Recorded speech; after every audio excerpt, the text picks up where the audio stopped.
नमस्कार सांग माने मु आज आपण मानक गोटे नुआ रेसिपी देखाइबा को जाउची मुठी साग रायता। आपण माने मुठी साग कोन जानिचंती ना नाही आ मु देखाइ दउची कोन कोन पड़ी की केमती से रेसिपीटा तयारी होउची।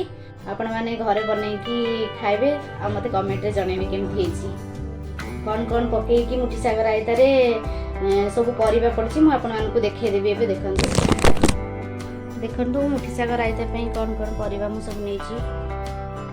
ये देखो परिबा आलू बैगण सिंह सारू आईटा टमाटो आ बेसर मुझे रखीदी बाटिकी अदा रसुण पियाज आ कंचा लंका तापर जीरा सोरिष बाटिकी रखीदी।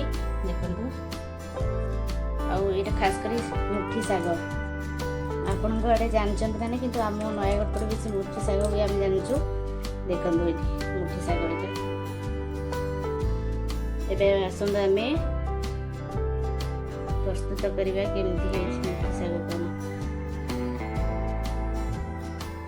मु गैस लगे कि कड़ाई बसई देती कड़ाई गरम हो गलानी अलरेडी गरम हो गलानी तापर हम तेल देदेबा।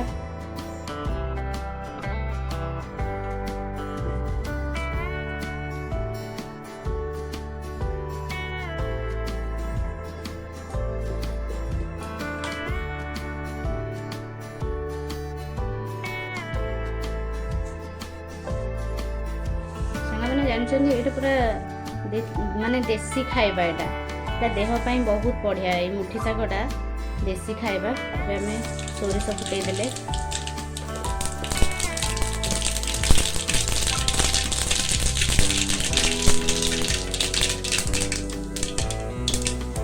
तापर जो काटिक परिबा सब रखी पकई देली।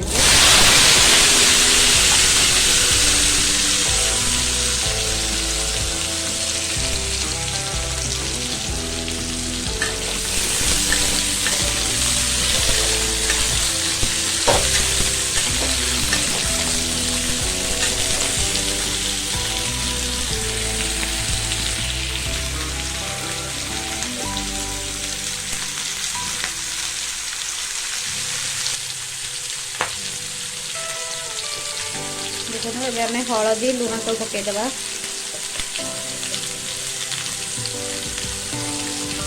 हलदी पकईले लंका गुंड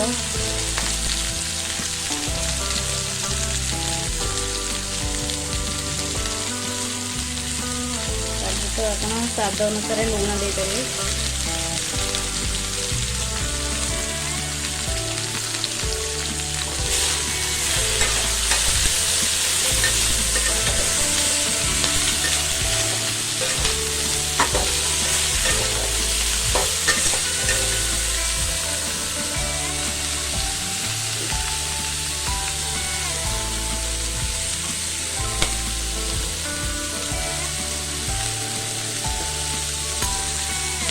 देखो परिबा टे आम ए बेसर देदेबा जो बाटिक रखी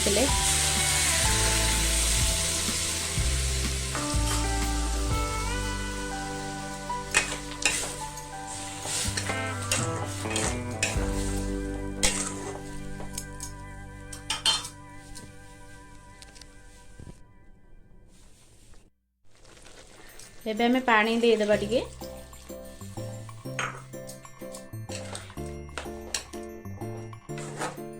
बेसर को टिके सिझापी छाड़ा घोड़े देवा आम एवं घोड़े देला परिबाटा अधा सिझिला आम सागटा को काटिकी ता देहरे पकेबा। मुझे घोड़े दूची देखु परिबा टिके अधा सिझिला मु सागटा पकई देछि।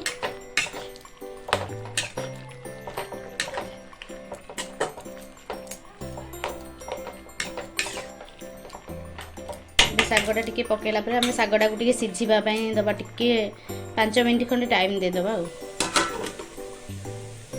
आसतु देखिए मुठी साग है ना नहीं।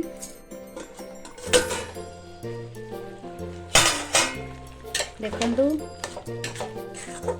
मुठी साग हो आसलानी पूरा हो आसलानी पूरा हो गलानी परिबा सब सिझी जाइए। आम गैस को बंद करदबा।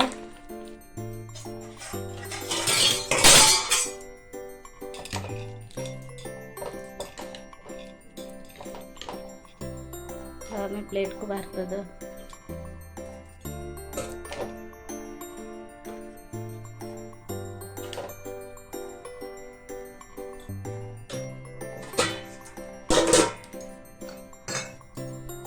देखंतु मुठी शाग हमर प्रस्तुत हो गला।